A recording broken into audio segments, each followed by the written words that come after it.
दोस्तों, क्या आप जानते हैं कि आज भी इस कलयुग में ऐसे अस्त्र एवं शस्त्र छुपे हुए हैं जो बेहद ही शक्तिशाली हैं। कहते हैं कि ये सभी अस्त्र कई हजार साल पुराने हैं। सोचिए, अगर ये अस्त्र किसी को मिल जाएं तो वो कितना शक्तिशाली हो जाएगा। इन सारे शस्त्रों की अपनी अलग ही विशेषता देखने सुनने को मिलती है। दोस्तों, आज भी कुछ ऐसे शस्त्र हैं जिनको भगवान कल्कि धारण करेंगे। कल्कि पुराण में लिखा है कि वे तब प्रकट होंगे जब घोर कलयुग अपने चरम पर होगा। लोग अच्छे बुरे में फर्क करना भूल चुके होंगे। चारों तरफ पाप, हिंसा, लूटमार, अन्याय होगा। तब इस कलयुग का अंत करने के लिए कल्कि अवतार प्रकट होंगे और सभी पापियों का अंत करेंगे। कल्कि अवतार के शत्रु के रूप में कली पुरुष आएगा जो बहुत ही ज्यादा शक्तिशाली होगा। कहते हैं कि कली पुरुष सभी मनुष्यों को कंट्रोल कर अपने अधीन कर लेगा और उन मनुष्यों से अपनी सेना बनाएगा। इन सब से युद्ध करने के लिए कल्कि भगवान ऐसे अस्त्रों को धारण करेंगे जो बहुत ही ज्यादा शक्तिशाली होंगे और उन्हीं की सहायता से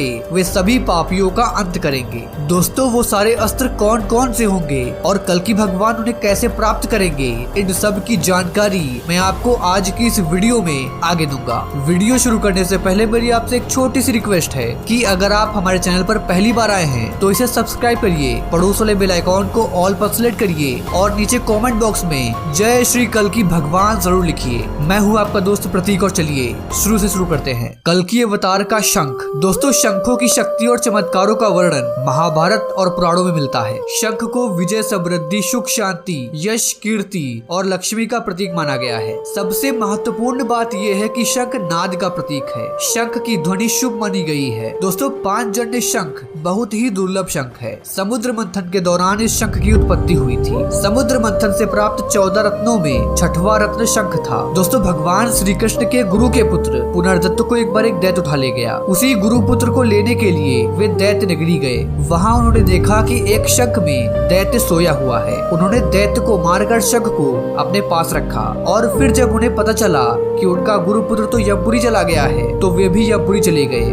वहाँ यमदूतों ने उन्हें अंदर जाने नहीं दिया। तब उन्होंने शंखनाद किया जिसके चलते यमलोक हिलने लगा। दोस्तों, फिर यमराज खुद आकर भगवान श्री कृष्ण को उनके गुरु के पुत्र की आत्मा लौटा देते हैं। भगवान श्री कृष्ण बलराम और अपने गुरु पुत्र के साथ वे पुनः धरती पर लौट आए और उन्होंने अपने गुरु पुत्र के साथ ही 5 जन्य शंख को भी गुरु के समक्ष प्रस्तुत कर दिया। गुरु ने 5 जन्य शंख को पुनः श्री कृष्ण को वापस कर दिया और कहा कि ये तुम्हारे लिए ही है। तब गुरु की आज्ञा से उन्होंने इस शंख का नाद किया और पुराने युग का अंत कर नए युग की शुरुआत की। दोस्तों, मान्यता के अनुसार भगवान श्री कृष्ण ने महाभारत युद्ध के पश्चात अपना 5 जन्य शंख पराशर ऋषि के तीर्थ में रखा था। हालांकि कुछ लोगों का मानना है कि श्री कृष्ण का ये शंख आदि बद्री में सुरक्षित रखा हुआ है। करीब 26 साल पहले कमरे की मरम्मत के दौरान अलमारी पता चली थी जिसमें अनेक बेशकीमती वस्तुएं रखी थी। उसमें भगवान श्री कृष्ण का 5 जन्य शंख भी था। इसकी बनावट विशेष प्रकार की थी। इसमें फूंक एक तरफ से मारते थे और आवाजें 5 तरफ से निकलती थी। शंख को ग्रामीणों ने बजाने की बहुत कोशिश की परंतु कोई कामयाब नहीं हो सका। दोस्तों, कहते हैं कि भगवान विष्णु के अवतार जो कलयुग में जन्म लेंगे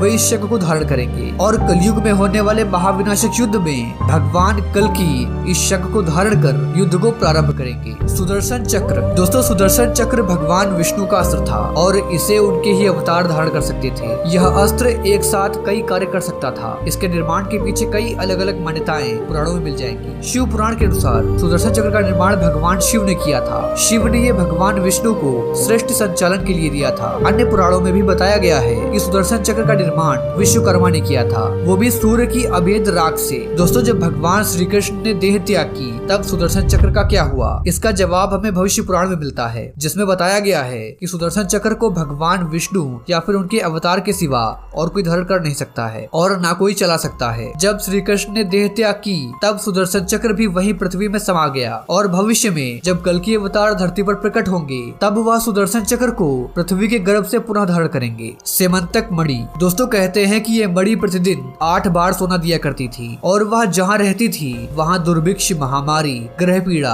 आदि कभी भी प्रवेश नहीं करते थे। कोई भी उपद्रव और अशुभ नहीं होता था। इस मणि को द्वापर युग में श्री कृष्ण ने जामवंत से प्राप्त किया था। कहते हैं कि भगवान श्री कृष्ण ने कलंक मिटाने के लिए इस मणि को प्राप्त किया था। ऐसी संभावनाएं हैं कि ये मणि आज भी इस कलयुग में सोमनाथ मंदिर में स्थापित है और शायद इस मणि को पाने के लिए गजनवी जाह्नवी ने 17 बार इस मंदिर पर आक्रमण किया था, लेकिन असफल रहा। जब कलयुग का अंत होगा तो कल्कि अवतार प्रकट होंगे और वे ही इस मणि को धारण करेंगे। कल्कि अवतार का धनुष। दोस्तों, देवताओं ने देवलोक की रक्षा के लिए वत्रासुर पर अपने दिव्य अस्त्रों का प्रयोग किया, लेकिन सभी अस्त्र एवं शस्त्र उसके कठोर शरीर से टकराकर टुकड़े टुकड़े हो रहे थे। अंत में देवराज इंद्र को अपने प्राण बचाकर भागना पड़ा। इंद्र भागकर ब्रह्मा, विष्णु एवं शिव जी के पास गए, लेकिन तीनों देवों ने कहा कि अभी संसार में कोई भी ऐसा अस्त्र एवं शस्त्र नहीं है जिससे वत्रासुर का वध हो सके। त्रिदेवों की ऐसी बात सुनकर इंद्र मायूस हो गया। देवराज की दयनीय स्थिति को देखकर भगवान शिव ने कहा कि पृथ्वी पर एक ऐसे महामानव हैं दधीचि। इन्होंने तब साधना से